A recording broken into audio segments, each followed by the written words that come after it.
Burnouts don't happen by accident.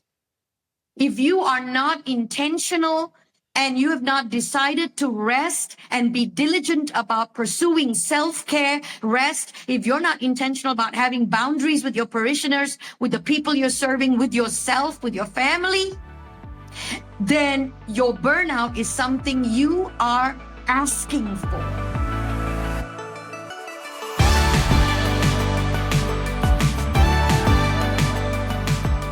Welcome, everyone. Today we have Dr. Vani Marshall back on the podcast. As most of you know, Dr. Marshall is a cognitive therapist with a doctorate in counseling and a master's in psychology.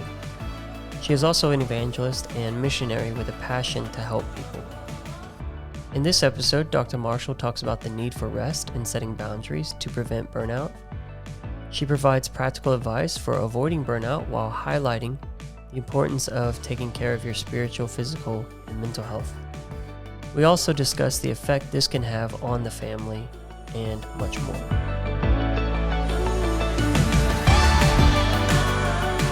Welcome back to the podcast. Thank you so much for joining us, Dr. Marshall. Great to be back, Greg. I've looked forward to this for a while. I've just had to manage my time. Yeah, there's been a lot going on, and you're actually in Malaysia currently at the moment, which is easier for me. Like, you're on my side of the world, so recording time is a whole lot simpler. It's a lot easier to line up our schedules. And, yes, and it's great being in Malaysia. I have family here. Of course, I've got the church family here as well. It's been great being here, enjoying the slightly warmer, not quite, but slightly warmer weather than New York. But yeah, it's been wonderful to be here. How are you handling the humidity there? It is very humid. It is very humid. But thank God for air conditioning and air-conditioned cars and air-conditioned homes. So we're good. We're good. Yeah, it was a beautiful invention. Like, I don't know, I've traveled into Indonesia quite a bit. I've been to Malaysia before, and coming from the Midwest, I'm not sure how well I would have survived without having air conditioning. Pretty much I can handle any hotel, anything they throw at me over there, as long as I've got aircon, I'm good. I know. Oh, my goodness. Yes. Very essential in most parts of the world. Yeah. Hey, but summer is coming in New York. Oh, yes. That's going to be hot. Yes, for sure. Yes. Well, it's good to have you back on, and we're having you on for, I guess, a bit of a different one. And before we get into these questions, I did want to mention that since we last spoke to you, we have launched your YouTube channel, which is going very well. A lot of the followers of the podcast and as well as your ministry have subscribed to that. So I do want to encourage those who are listening who have yet to subscribe to check that out. Right now, we're putting out some content, collating a lot of content that was across YouTube, sermons you preached, sessions you've taught, podcasts you've been on, onto your channel. And then we're going to be adding, just shortly in the next few weeks, we'll be adding some unique content. So I want to encourage people to check that out. Also, your Instagram page, they may have noticed that it's not just collaborations with the Hacka podcast now. Like, we're posting stuff from sermons where you've preached, and that's just a way to, get the message out, bless people, encourage people, and then also, make them aware of the YouTube channel as well. It's been very encouraging to see the YouTube channel and Instagram. Instagram, I've been following it ever since you have been posting Hacka podcasts, and also more recently my messages and sermons from the past. But I did not even think how quickly this many people will subscribe to the YouTube channel. I was sort of skeptical, but you encouraged me greatly, and you had the vision that I did not. And, and you put in a lot of good content in there, and we're still putting in content. And my point in bringing that up is that I've had people contact me personally and directly from the YouTube channel and from Instagram. Just contact me personally. to talk about situations and issues and struggles that they are having. I've had people contact me through YouTube, through Instagram, particularly Instagram, for counseling and for support and for emotional health support. It's been just unbelievable and very impressive how people are reaching out to me. I just want to put it out there, those who are listening, that sometimes I don't get to respond to your messages within 24 hours or 48 hours, or sometimes it takes a few days for me to suddenly visit my Instagram page and there's 30 messages waiting for me or more. And I apologize for that, but I'm trying to be more diligent in checking my messages and responding. I wish I could say in a timely manner, but I'm not sure whether that's going to happen anytime soon. But I am doing my best to answer and to respond to those that have those that have taken the time to write to me. I'm honored. I feel privileged that you are writing to me, that you are sharing with me your life. And that is just, that's so tremendous. And don't stop. Keep doing it. I will answer at some point.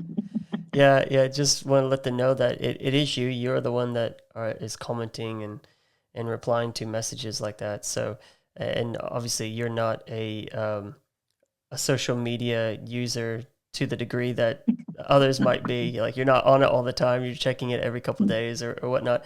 I remember we'll post a video for your Instagram and then I'll let you know, oh, it's got like hundreds of thousands of plays. You're like, oh, really? you don't even monitor it.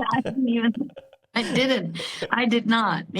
There was one video on Instagram that had almost 4 million plays or 4 million views, and I couldn't wrap my head around it. I remember remember telling someone, I said, people surely have other things to do. And they're like, and I just am amazed, and I am absolutely appreciative of the power of social media. Amen. Yeah. To get the message across, whether the message is on the love of God, the gospel of Christ, mental health, emotional well-being, strength, peace, whatever the message is.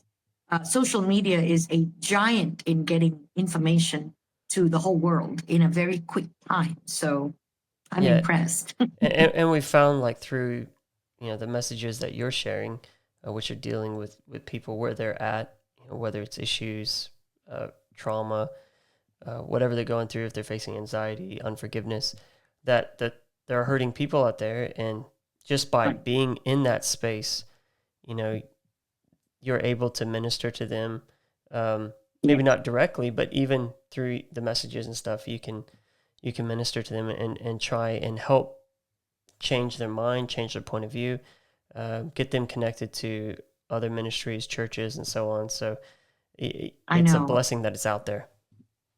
Absolutely. And all over the world. I mean, just the other day, somebody from Austria, and then Spain, someone from a part of Russia, but I forgot the name of them. I'm so sorry. I forgot the name of them.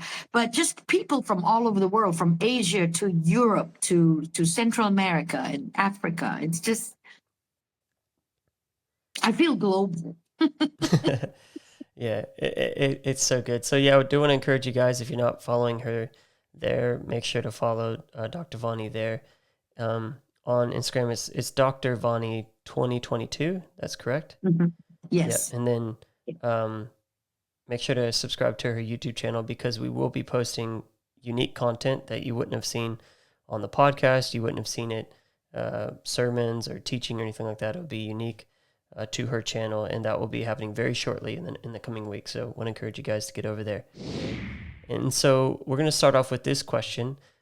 How does someone avoid burnout in ministry? Someone's involved in ministry, loves God, involved in the church.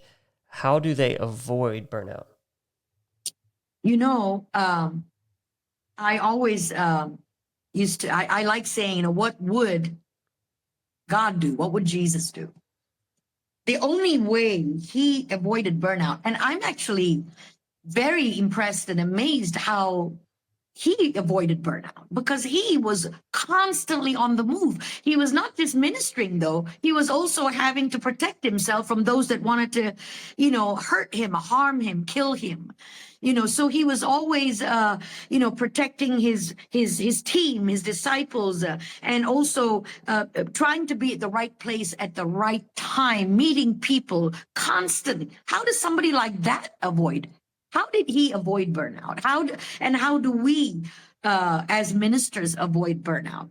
Let me preface that by saying this, and this is not to criticize or critique anyone, but Christian ministers or people who are in the people business, not just Christian ministers, but anyone in the people business, pastors, evangelists, teachers, are really the worst at taking care of themselves. They're the worst. I'm not sure whether they don't know how to do it or they feel guilty when doing it, because somehow we associate rest with laziness or rest with not being motivated to constantly go. I said this in one particular podcast in the very beginning. I was in Sydney, and I remember this statement that I've made because people have repeated that to me, back to me, on one of those hacker podcast segments. And I had said that we are deceived into thinking that we are called to give and give and give until we are destroyed.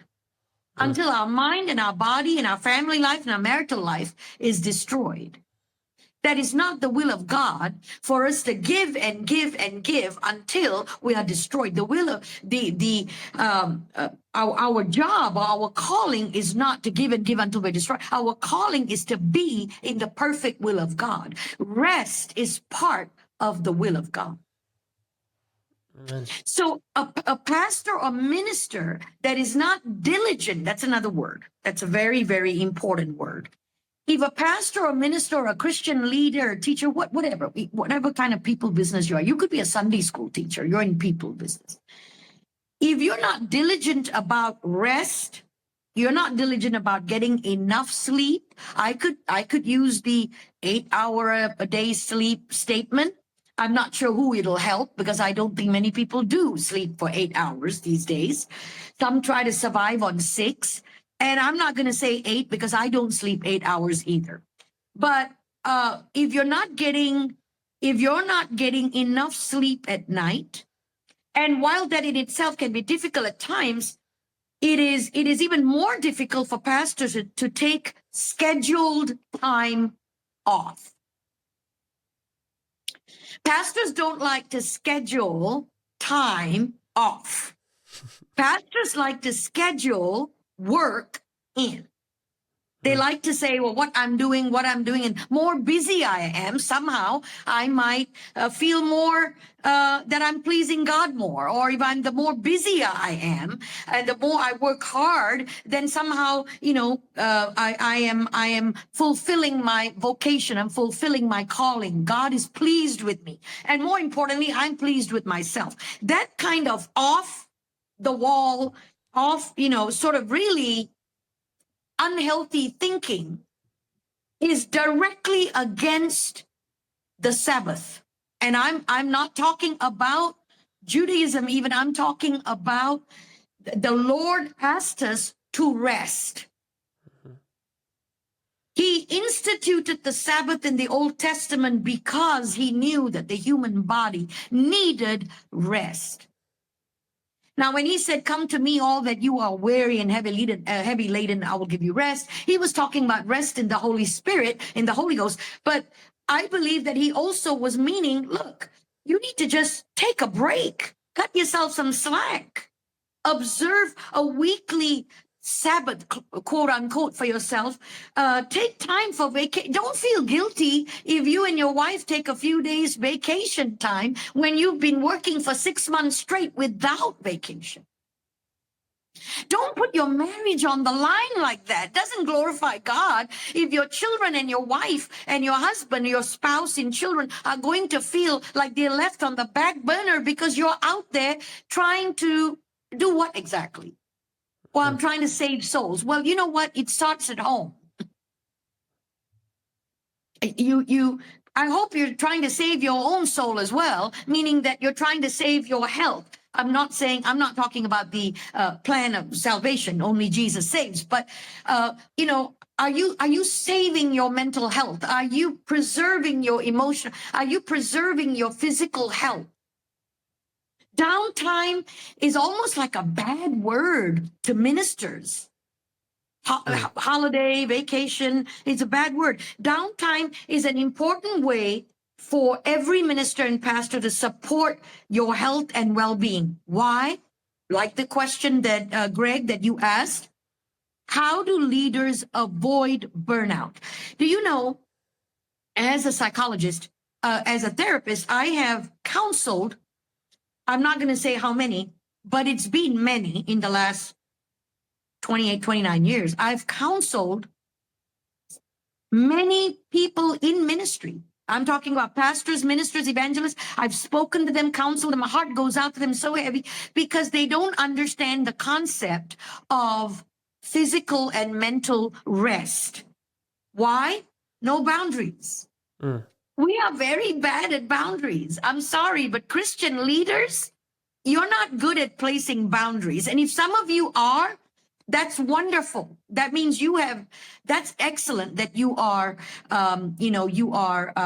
you place boundaries. You're learning about boundaries. There's so many books on boundaries. Read them, but apply them. But for the most part, I have found that people in ministry are not good with boundaries. They feel that they need to visit everyone at the ward in the hospital. They feel they personally have to visit them. That is why they don't like delegating. There are many ministers do not like delegating hospital visitations. Some ministers do. Some pastors delegate hospital visitations, preaching at funerals of congregation, funerals of congregants and parishioners, funerals of parishioners' weddings or special events, baby dedication. Some pastors have learned to delegate it to their assistants and other leaders. Some pastors, they'll do it because the parishioner might insist, well, I want pastor to speak at my funeral. I want pastor to marry my daughter. Nothing wrong with that. Of course, you love your pastor.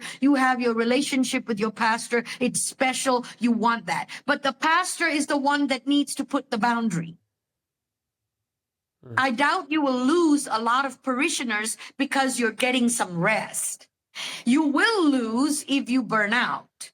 Because when you burn out, one day you'll wake up, you wouldn't want to prepare for a sermon, you wouldn't want to prepare teaching material, you don't want to maybe even go to church and preach. That's some of the symptoms of burnout, is that you don't feel absolutely any motivation to fulfill your calling as a shepherd, as a minister, as an evangelist, a teacher or Sunday school teacher or whatever. You come to a place where I don't want to do this anymore.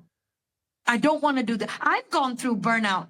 This was some years ago. I went through burnout, but thank God, in fact, it was my husband who works very hard, but he had to learn to work smart. And my husband at that time advised me and said, you need to take a break because you've been going from conference to conference without a break. Like every weekend I was going for some conference, and it was foolish of me to think that I could do it without repercussions. Yeah. I'm sorry. I just went right out, but there are some principles I have here. If you've got a question, I could take that, but there's some principles of how to avoid burnout. One of it, of course, is be diligent about rest. And then I've broken it down to Please go some ahead. practical applications. Yes. Yeah, please go ahead. I think they'd be really interested in that. Okay, well, first of all, do you know how doctors rotate duties in the hospital? Do you know why? They are actually in their employment contract in many hospitals. I don't know whether it's every hospital, but in many hospitals and many medical centers, doctors, they insist that doctors rotate duty because they do not want a burned out, very exhausted, tired doctor that is just moving on caffeine. I remember when I was at college, I totally wanted to cram everything and study hard so that I could pass my exams, and not just pass, but do well. So I sustained my awake time with just caffeine, black coffee, just so that I could study and do my homework, just jugs, mugs of, well, maybe it was jugs, mugs of black coffee, just to be able to stay awake and to cram in as much information, because I was in the middle of exams. That was not a good idea. I should have actually spread out my study time and do a little bit every day. But and so I did this, and it did take a toll on my health, but I was young enough. I was 18, 19. I was young enough to bounce back, or in my early 20s. So pastors, ministers, just like doctors, take turns being on call, because the hospital doesn't want a tired, frazzled doctor to be operating on any part of your body. I don't want a tired doctor operating on me.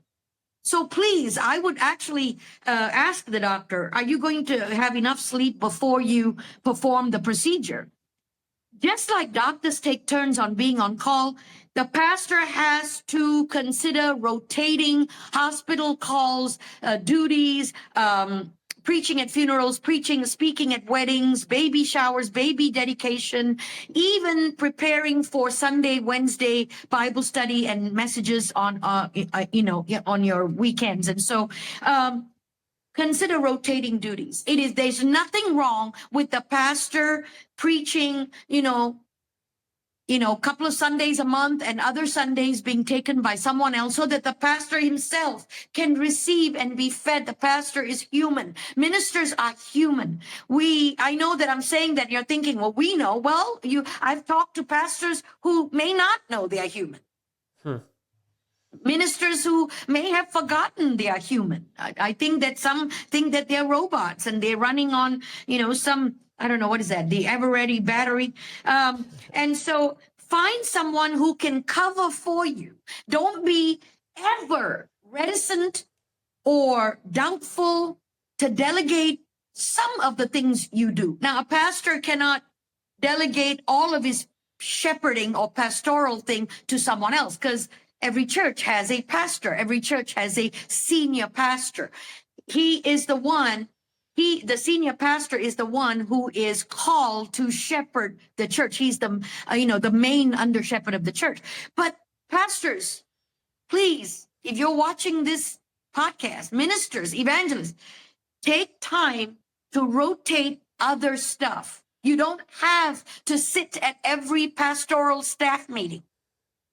If you have trained somebody to be a good meeting person, know how to do a staff meeting, you don't have to speak at every Wednesday night Bible study, even Sunday morning church. You don't have to preach at every funeral or every wedding or every baby dedication. Your parishioners will understand.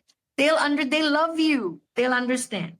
The other thing is block out important dates and times. And I've said that, in fact, just the other day I was counseling someone in ministry, and I was telling this ministry couple, I was saying, do you sometimes feel that you choose the urgent over the important? And they're like, at first they were kind of confused, and they said, yeah, isn't that why it's called urgent? I said, but urgent is subjective. To everybody, something that's important to them is urgent to them. Urgent, call me right now. Urgent, come and visit my house. Urgent, this. But you have to decide what is urgent and what is important. Always choose important. Reading the word every day, whether you do it for 20 minutes or an hour, it's important. It's more important than even visiting someone that you could visit after your prayer time. Nothing's on fire. So don't choose the urgent, because everyone has an urgent and they try to make it your urgent. Don't fall for that. Don't get trapped into that. I even till today get emails with the subject is urgent, to get my attention, so I'll read it. So what I used to do is anytime I see urgent on the subject, I would read that email first because I would think, oh my goodness, it's urgent. Maybe, and then until God had to show me that other people's urgent is not my urgent. My urgent is what is important to God. Mm. So block out important dates and times. Your There's spouse. there was a story that I think Brother Bernard shares this when he's talking about a similar subject, and he shares a story about, I think I forget what day of the week, but they had a day of the week that he blocked out when he was pastoring in Austin.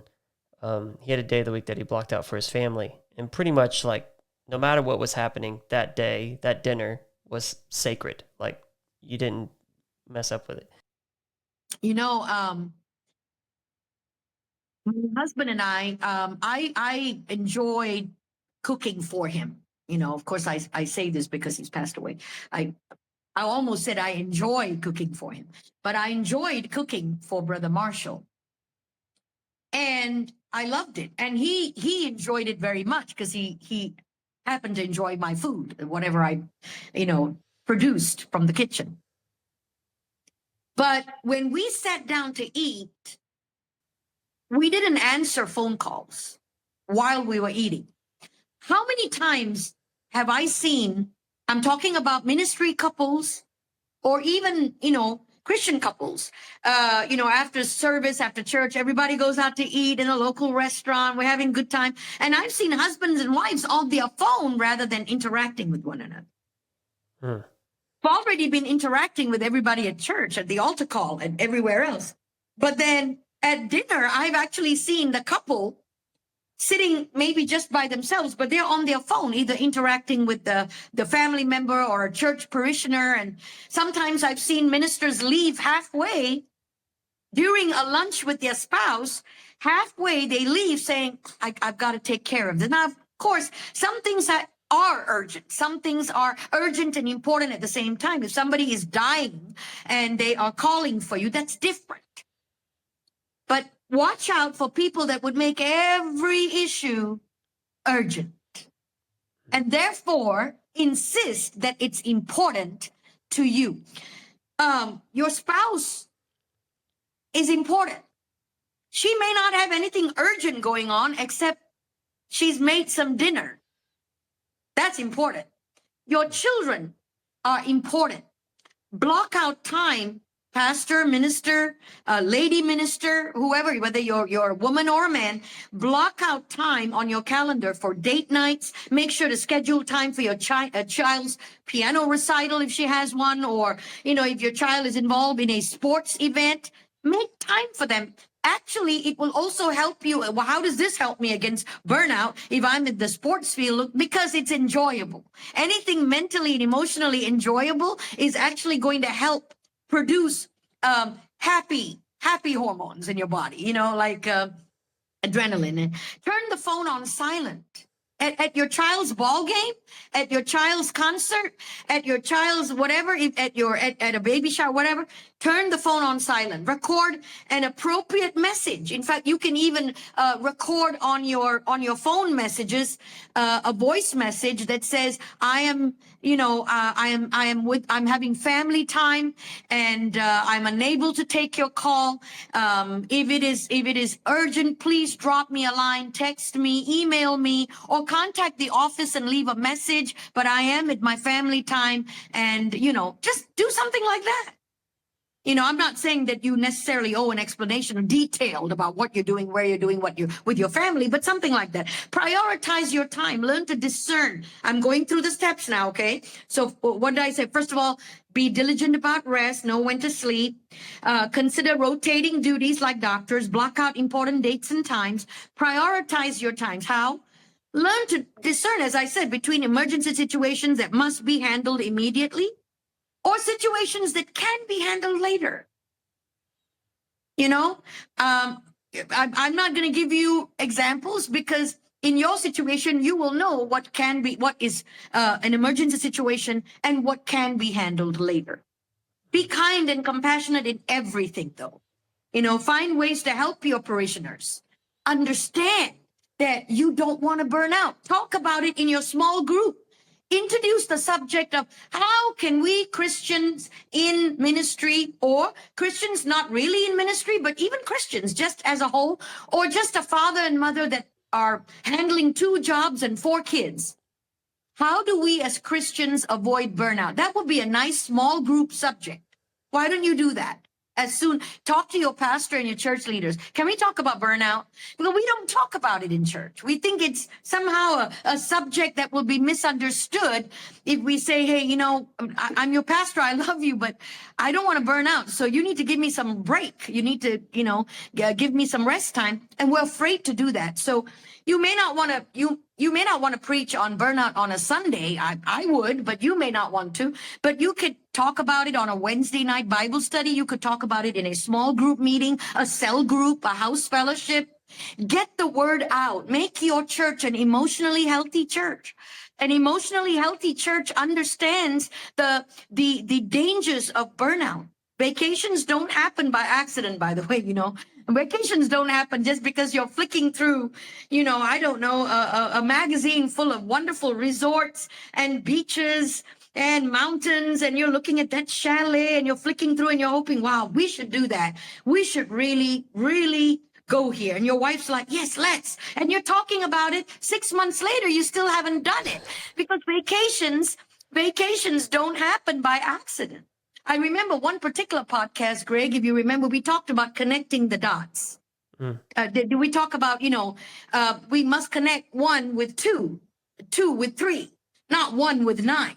Then we're not going to get much of a clear picture if we don't connect the dots. Vacations, wanting a vacation is good intention, but intentions alone, this is what is in Principles of the Path, in that particular podcast, I believe we did. Intention alone will not get you from point A to point B.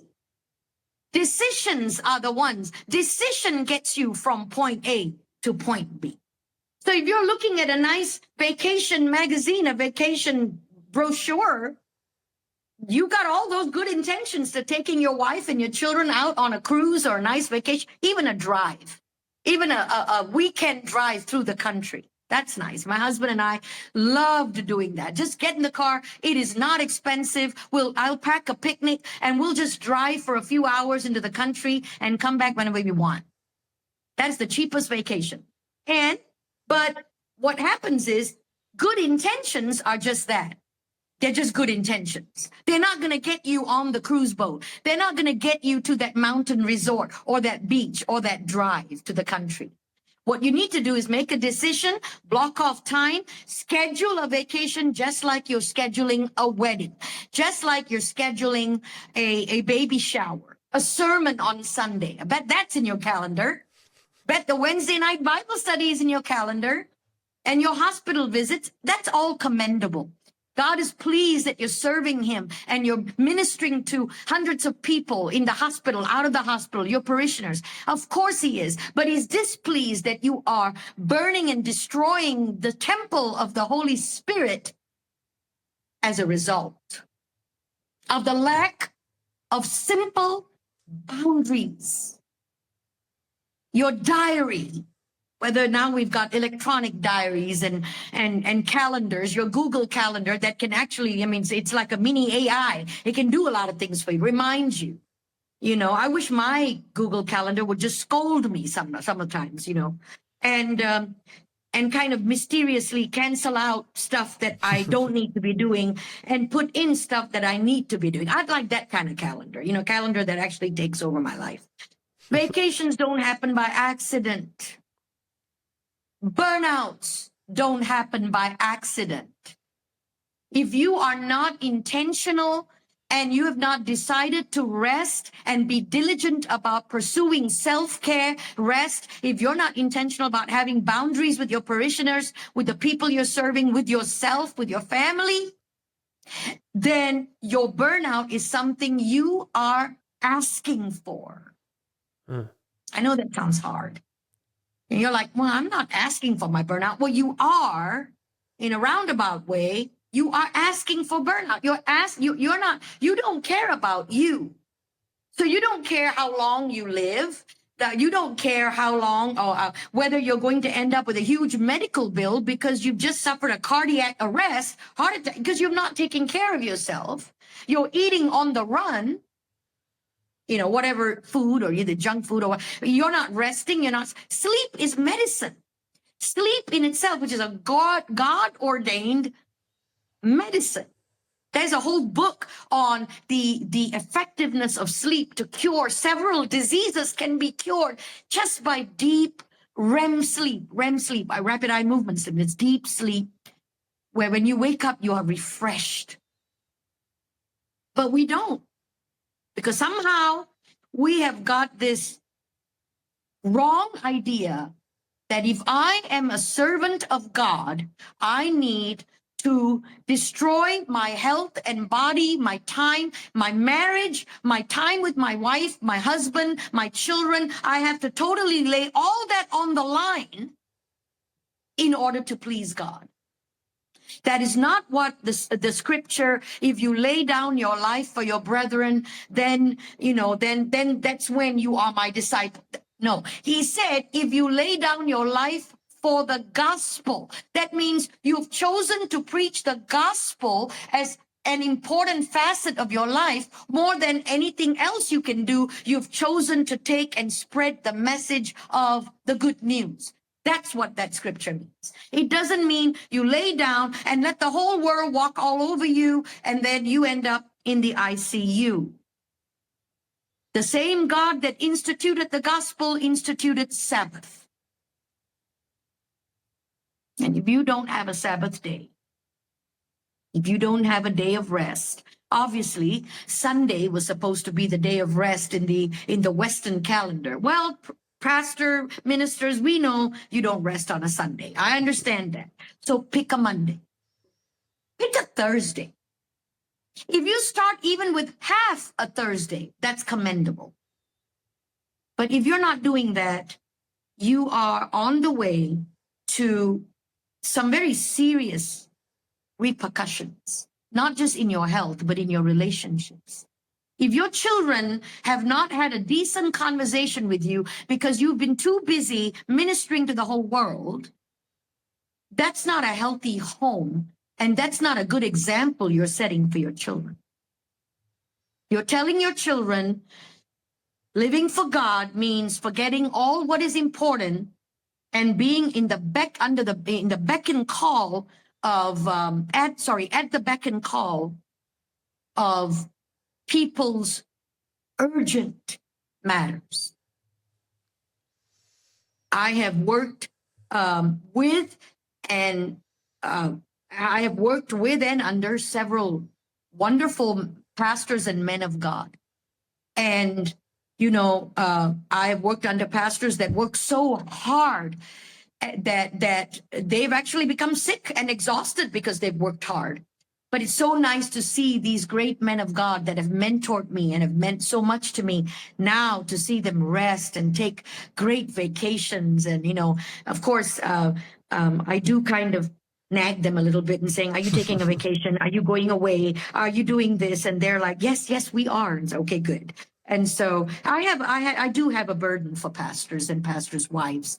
I do have a burden for ministers and ministers' wives. Whether you're a young pastor in a small church or a older pastor, a bigger church or whatever, I have a burden for pastors and pastors' wives. Maybe because I am one, and I've been a pastor's wife for years, and it's difficult. It's a difficult choice. Delegation is hard. We've got to do it.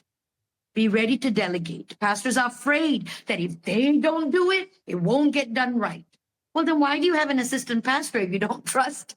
If you don't trust your team, you're in trouble, pastor. You got to trust your team. Yeah, I know. They may not do it exactly like you. That's why you are the senior pastor of the church, because they are not, and they are not you. Absolutely. I get that. You're the main under shepherd, and you're the one called to pastor the church. But if let me tell you a principle of delegation that I learned. This has just helped me so much. If the person that you are delegating to, the person that's on your team that you are that you sort of trust them to be on your team. If they can do it 80% as good as you can trust them to delegate that job to them. If they can do it 80% as good as you, not 100%. If you're looking for somebody that can do it just like you may never find them. Then you're on your way to burnout. But if they can do it 80% as good as you can, trust them. Let them do it. If they make mistakes, they'll learn. Teach them. You may feel as if you have to be at every hospital bedside and every funeral home, visit every graduation, every event. No, you don't. That's as simple as that. Put a boundary. I don't. Pastor, you won't be able to come for my wedding? Well, I can't this time. I have made plans with my family. I am so sorry. And you're worried now. You're on the cruise thinking you've offended a parishioner. Well, sometimes I guess you may have to, in order to protect your ministry, your longevity, long life. You may have to offend a few people. I promise you that lady whose wedding you're missing is not going to walk out in a huff. And if she does, she'll come back. Don't worry about it. You're teaching her a valuable lesson in putting family first. Okay? And yeah, this is really, some of my advice on burnout. Be proactive, find support. If you really find it difficult to delegate, you're finding it difficult. It's a small church. You are one pastor. You have one wife. You have one worship leader, one musician. It's a new church. It's a startup church. It's a daughter work. And you're it. Really, you and your family, that's it. You put the chairs up, you take them down, you vacuum, you clean, you're everything. You're the pastor and the janitor. It is hard. But even then, you can find support. Find an accountability partner. You can make your wife the accountability partner, but I found that a lot of ministers don't want, well, no, I mean, she's going to just tell me what, say, you can't do this, you can't. Well, that's an accountability partner. Or you can find another buddy or a friend, another minister to be an accountability partner, someone that will pray for you and with you, someone you can share stuff. Burnout also can be affected by not sharing certain issues you're going through. If you're going through anxiety, you're human. I don't care if you're a pastor, a minister, evangelist, you're human. And if you're going through anxiety, depression sometimes, don't mask it. I'm not telling you to share it on a Sunday morning in front of all the visitors in your church. I am depressed. I'm going through suicidal thoughts and hallelujah. Don't do that. But what you can do is have a minister friend, a minister buddy, involve your spouse. Look, this advice is not just for our men ministers, it's for our lady ministers as well, those women that are in ministry. Involve your spouse and someone that you can share. I'm Pastor so-and-so here, and I'm so glad you're my friend. And I've been going through just demotivation. I've been, a couple of times this week, I've been anxious for no reason. I don't know what's going on. Get them involved. Seek a counselor that has a faith-based background, somebody who knows God, has a relationship with God. There are several counselors out there. Reach out to a counselor. Talk. I've counseled, as I said, many ministers and pastors, and I'm very honored that they would trust me with their life, their deepest struggles and concerns. I feel honored and privileged that a pastor, a minister, or a ministry family would share with me their life, their struggles, so that I can help them. I'm honored for it. And so find a counselor, stay healthy, take care of your body, eat well. I don't know. I mean, there's so many, establish a routine exercise program. You don't have to be a member of Planet Fitness to do that. Just go for a walk. Go for a 20-minute brisk walk somewhere safe, in a park, around your neighborhood. If it's safe, go for a walk. Not at 10 p.m. at night, but early morning, walk and pray, walk and, listen to worship music. I do that. I try to do that. I wish I could do that more. And make time, very important. I know I said this earlier, but I'm finishing. Make time to be fed spiritually. Okay? Pastors, ministers, evangelists, We are in danger of all reading the word only to prepare for a sermon this coming Sunday. We read the word to prepare for messages. Of course, you've got to do that. Don't just do that. Read the word, get in the word just for yourself so that you could be fed spiritually. Look for opportunities to sit under another teacher or pastor. But maybe online. There are wonderful online messages that you could just hear and receive and be fed spiritually. Just because you're a pastor or minister does not put you above others that need spiritual feeding. Don't keep yourself dehydrated spiritually or hungry, starving. Sorry, not hungry. You need to be hungry spiritually, but starving spiritually because you're just going from one Sunday message to another Sunday message, and you're thinking, well, I've read the Bible. I prepared my whole sermon this whole week. But did you read it for yourself? You were studying for your congregation for that particular service, but what about you? That's so good. When was the last time when you were driving in the car, you just worshiped God for the sake of worship and not driving, worrying about, this meeting you're going to have with a parishioner that has called you with some urgent matter? So I know I've talked too much about this topic, but when Greg sent me this question, among other questions, I was like, oh no, we need a podcast just for this. Because it is one of my favorite areas, because I wasn't good at self-care in the early years of my ministry. In my early 20s up to my 30s, I wasn't good at self-care. I thought, no, I need to just really burn out for Jesus, burn the candle on both ends. I really thought that was the Christian thing to do, and that heaven is going to be assured to me if I live like that. No. I was in my 30s when my husband had some kind of a medical scare. He had this a clot, and he was traveling through his body, and he had this chest pain, and I thought, oh no, he's got a heart attack. So we went to the hospital. He was on the cot. I was just afraid out of my wits, and the doctors came and said, okay, well, it is serious, but then it's not a heart attack. We're gonna dissolve the blood clot, and he's gonna be fine. He just needs to be on medication and everything. It was a wake-up call to me because he worked as hard as I did. At that moment, nothing was more important than my husband's life.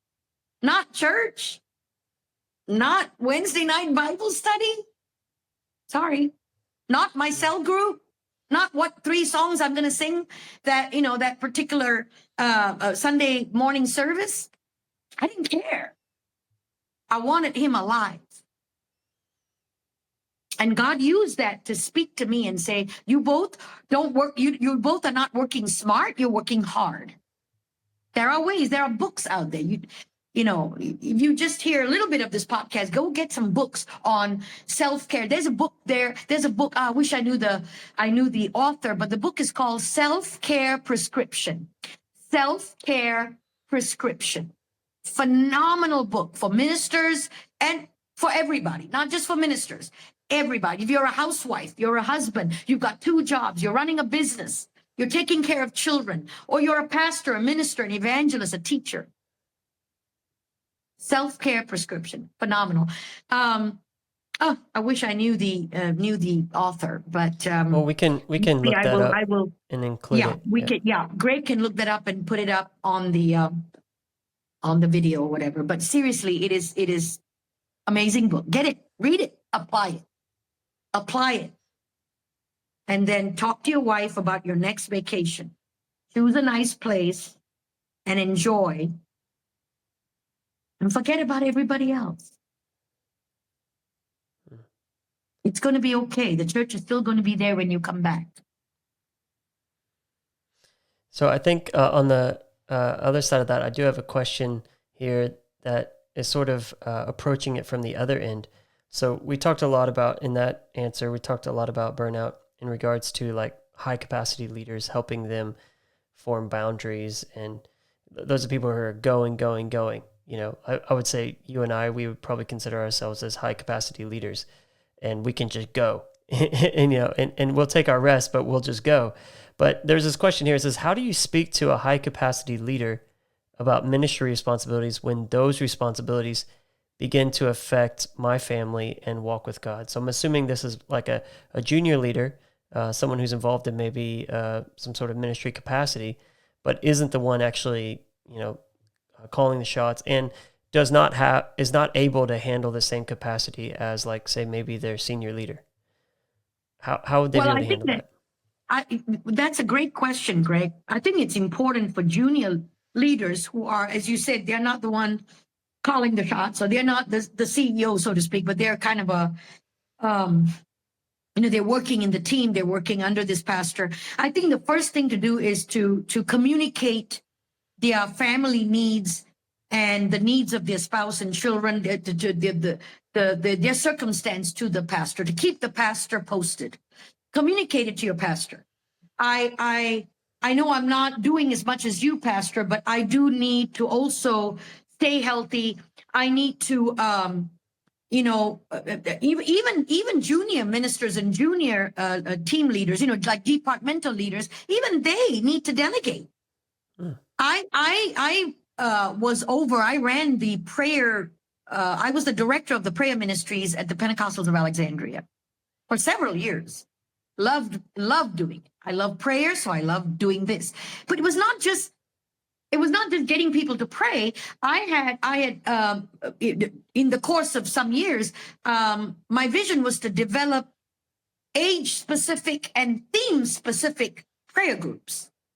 Prayer for MIAs, prayer for those that are, that are no longer worshiping with us at church, prayer for their families, prayer for their parents, prayer for those that are sick and ill and need miracles, prayer for this. So there were different areas that I developed in the prayer department, and I delegated a junior leader to take care of each prayer group. So we had about, I would say, 9 to 10 different some of it was age appropriate prayer. We had junior prayer, we had youth prayer, we had adult, we had women's prayer meetings and men's prayer meetings. So, and also theme appropriate prayer groups, but every prayer group had its own leader. I didn't have to communicate with the group. I just had to communicate with my leaders, and the leaders got everything done.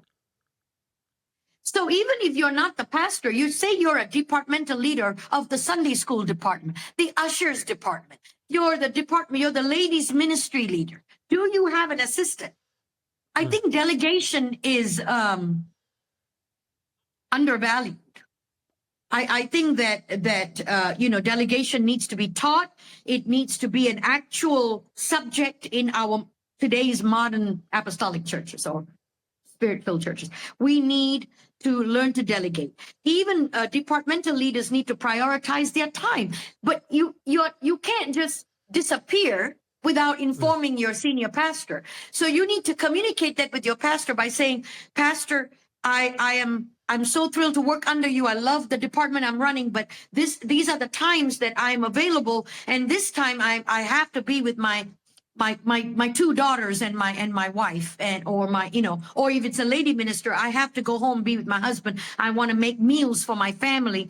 So is it okay but I really need that family time, and I would not want to be running to church during my family time. Now, if the pastor doesn't have a vision for self-care, he's not going to really appreciate. He's not going to appreciate the departmental leader that does not want to come out of the house on a Saturday night, family night, or a Monday family day, or Monday family night. If the pastor needs him and he says, well, I'm with my family. Now, unless it's something terribly urgent, really, really urgent, not just for the individual, but urgent all the way around, that's different.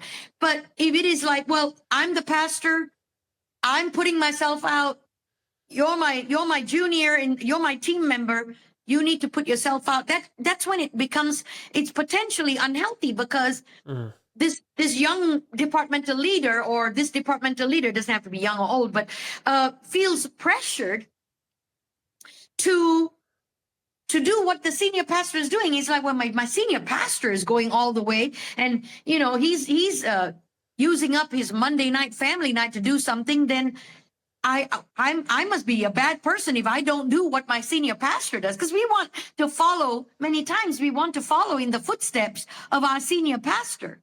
Mm-hmm. But my message here is to the pastor, the senior pastor. Don't put that. You if you don't self-care and you expect others not to self-care, then you're going to start a chain reaction of, and which will end up in an emotionally unhealthy church and a lot of burnout leaders under you that will soon, in a few years, they just want to quit. They want to resign, and you have a high turnover. If a pastor has a high turnover of leaders in the church, you must ask yourself the question, why are my leaders not motivated? Why are they anxious? Why are they having marital problems?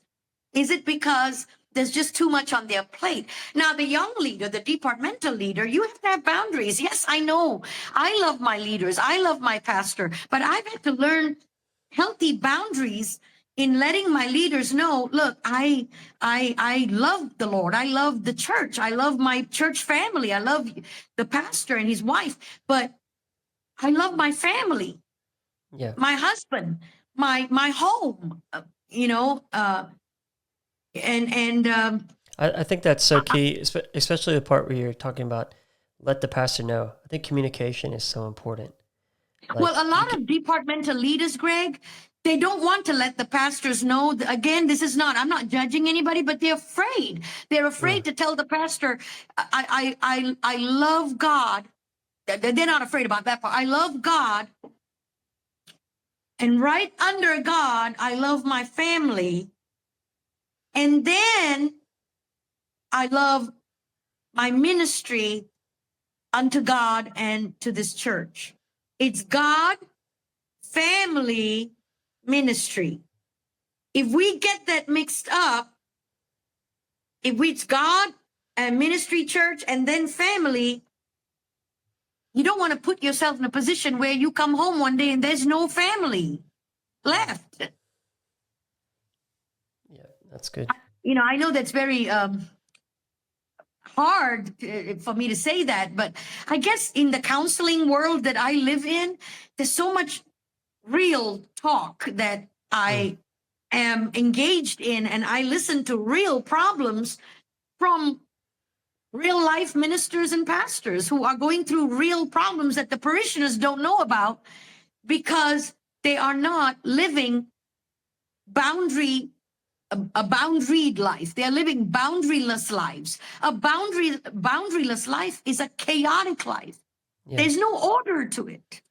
Jesus went away deliberately, intentionally. He went away from all of the others, told them, watch and pray. I'm going over there. He just wanted to be by himself. That was his melancholy side. And he was like, I want to be by myself. I'm going to go over there and pray. But you guys wait here, watch and pray, okay? But he separated himself many times early in the morning, and other times he separated himself from the crowd, from the disciples, because he needed his own time with God. He needed to be spiritually fed. We're talking about God in the flesh. He needed to be spiritually filled. He needed to be strengthened. Christ himself had put boundaries in his life where he separated himself. I'm going over yonder. You wait here. Don't follow me. You followed me all day. Don't follow me now. I need to go over there. Was he being unkind? Not compassionate? No. He was extremely compassionate and kind. But he also needed to self-care. That's good.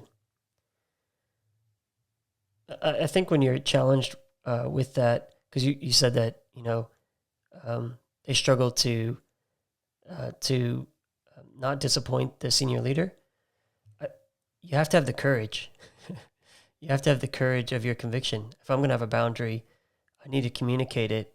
And at least, instead of being frustrated and it's like, oh, he doesn't care or she doesn't care, they don't care about my family. Well, have you talked to them about it? I mean, maybe they don't maybe they don't understand. Like Maybe if they're high maybe they capacity don't. leader, they may not see it. Greg, maybe your pastor doesn't even know that you are desiring a timeout with your family. You're desiring a break. You're desiring a scheduled break. I'm not talking about random, because if you're inconsistent about your boundaries, then you're going to confuse your leaders. Yeah, that's so good. If you're, That is so you're good. if you're inconsistent about your boundaries, or I'm free now. Oh, don't worry about my wife and my kids, or don't worry about my husband and they're fine. I'm cool. I'll come out. And and so when you're on a high, it's almost bipolar. But when you're on a, emotional high, you're all there with your senior leaders, your pastors, and you're all there. And then all of a sudden you're on a low, you're tired, and you disappear. That's not a boundary. That's a reaction to your body. That's a reaction to your moods and your mood swings. That's not boundary. A boundary is scheduled. A boundary is consistent, and a boundary is communicated. A boundary that is not consistent, that is not communicated, is not a boundary. It's not a boundary.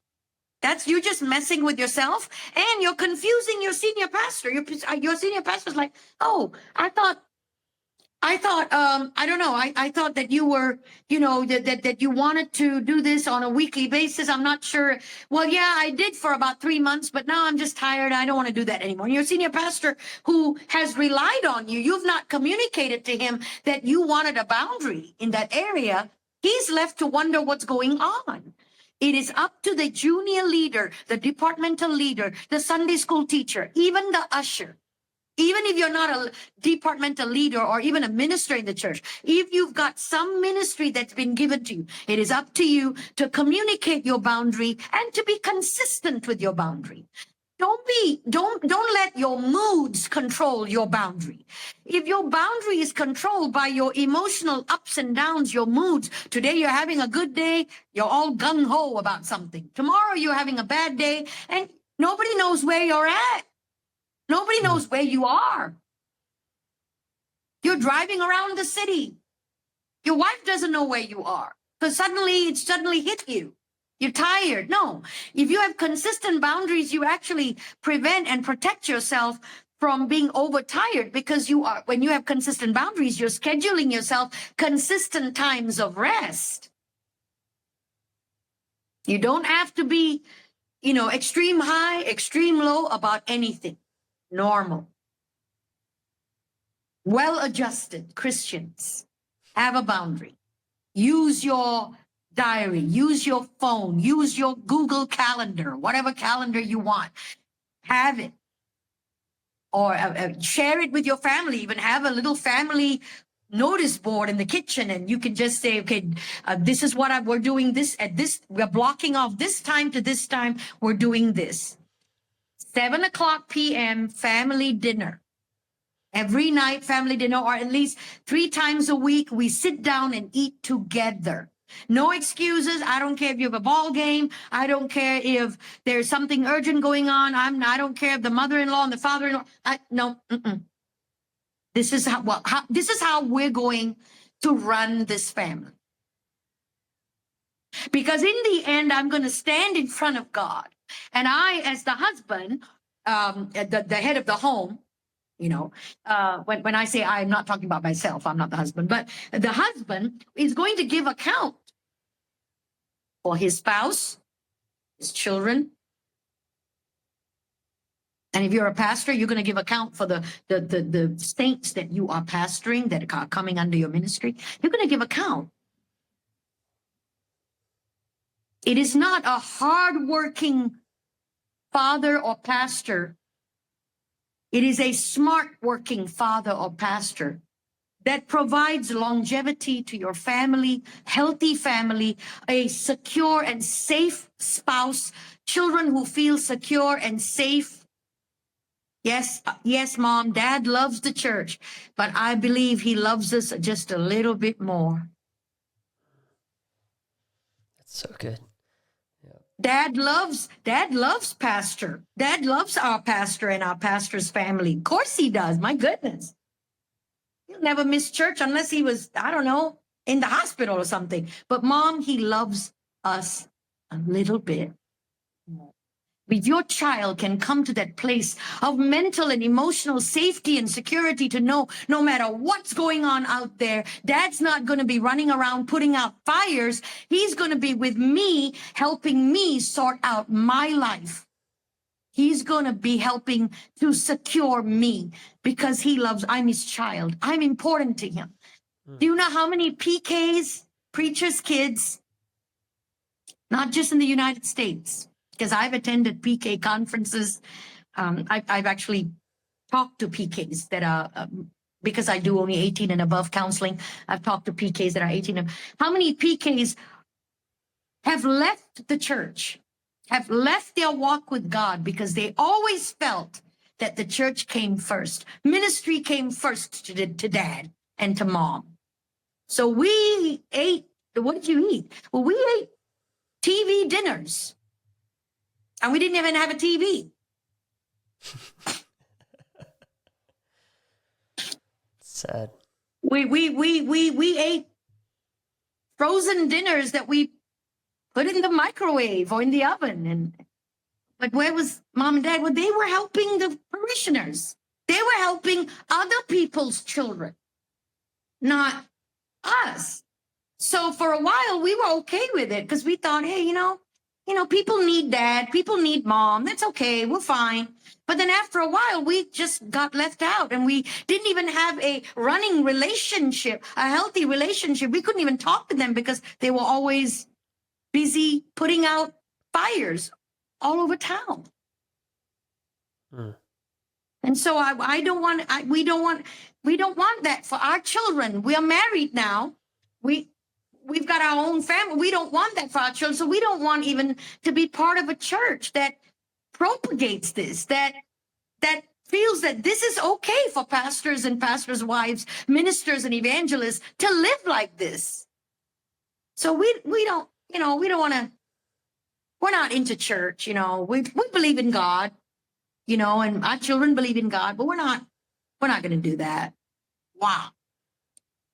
It breaks my heart. It hurts me. I've talked to many people that have had such a history, a church history like that. Burnout doesn't just affect the minister or the pastor or the departmental leader or the Sunday school teacher that we're talking about. Burnout affects the entire community. It affects your family, and therefore it affects your family moving forward. It will affect your children as they grow up and be married and have to make choices, and they will look at your life and how you were with them, and they wouldn't want that, and so they go off on another extreme. There are PKs out there that don't go to church.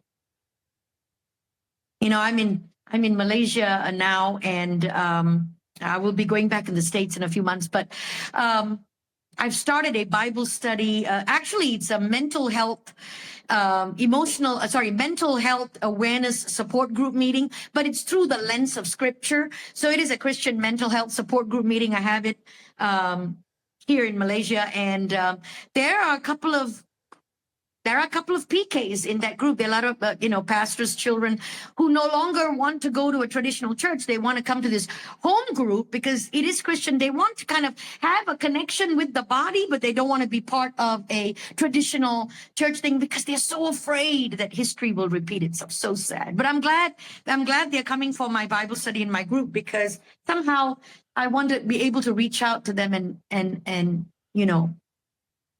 not blame the entire church world just because their parents may not have made healthy choices. And yeah, I mean, we're called to make disciples, and I would say probably the easiest ones that you have access to all the time are your children, your spouse, and so your spouse as well. And your children. Yeah. Yes. Or whoever else that lives with you, your niece, your nephews, the ones that are in your home all the time. You don't have to go looking for disciples. Yeah. They're right there under your nose. Yeah. And if you have that mindset, maybe if you are that person who's driven to save the world, maybe that will help you. Think about, well, how am I discipling my children? are they just catching it because they come to church every week, or because they're in small group, or am I being intentional about showing the love of Jesus to them, helping them to learn and to grow? I'm not going to say this in a definitive. I'm not saying this is research data. This is just my opinion based on my career and my work and ministry as a therapist and my counseling journey. There are many ministers and and ministerial families where the discipleship is done with others and not your own child. Other people's children or your congregation, your parishioners are more discipled, where your focus is on them more than you actually spending time discipling your children. I'm not saying this is the majority. I'm not saying this is 80%. I'm not giving any data like that. I'm just saying that there's many out there that the children are not intentionally discipled. The children just catch a little bit of the shower on a Sunday morning, a little bit of the trickle of the thunder, the shower on a Wednesday night. They just live on little kind of splashes here and there, in home group. But there's intentionality might be missing. So, but the good news is, as long as we have breath in our bodies, we can affect change. As long as we're still alive and we're walking on this planet, we can just change it in 24 hours. We could just have a meeting with our families and change the whole dynamic of our ministerial life by having one meeting with our family, just like that. Yeah, and they find out that you care. And if you are someone that, is seeing that you need to make some changes, you did a 3-part series on this podcast about making healthy changes and the way to approach that. I recommend, please yes, I encourage, if you're watching this podcast, please watch the podcast on Making Healthy Changes Part 1 and Making Healthy Changes Part 2. It's a 3-part. This one was a 3-part, yeah. It's a 3-part series. Okay, yeah. And they can find it on your channel as well. We've posted it there as well. So Right. I know that there are 3 or 4 more questions, and maybe we need to do another Q&A another time to do that, because the other questions are just as important. It's just phenomenal questions that have been asked, and I've come prepared, so I'm going to leave that to you. Do you want to take a break, come back and do that? Well, this has been so good, and the intention obviously was to cover a whole lot more questions, but I feel like we did such a good job. You did such a good job. I'm taking credit here, but you did such a good job covering burnout, for ministry burnout in general for people, as well as for junior leaders. And we didn't stick with only senior leaders, but we talked about it for both. And so maybe we can save some of these other questions and we can address them in a future podcast, in a future episode. What was there anything else that you felt to share on this topic of burnout? You've mentioned how passionate you are about it. We've been so blessed by what you shared, and I think this is really going to help people who are involved in ministry, but also just in their day-to-day life. Was there anything else you'd like to share? Every time, Greg, and absolutely, we both, you could share the credit, because without Hacker Podcast, I think that it would have been impossible to get a lot of it out there. But every time I talk about burnout, what comes out of my mouth helps me to stay healthy as well.